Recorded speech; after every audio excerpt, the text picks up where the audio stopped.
Ano bang nangyari? Tulong! Ambulansya!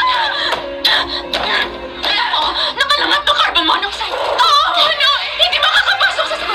Nandito na si Mama, ha? Anak? Ayos na lang. Ay, Diyos ko po. Tulad ng ilang beses na niya akong niligtas. Ay, Conchi! Conchi! Maging mabait ka sa mga magulang mo paglaki mo. Ako nasasaktan sa'yo. Na mas naunawaan ko si Mama noon. Laging nasa huli ang pagsisisi. Naalala ko nung sinilang ko kayo at hineles sa mga bisig ko. Naisip ko na magiging alaala ninyong magkakapatid ang mga mangyayari sa buhay ko at yun ang ikukwento nyo sa iba. Kaya hindi ako gumawa ng mga bagay na ikahihiya nyo. Hindi kahit minsan.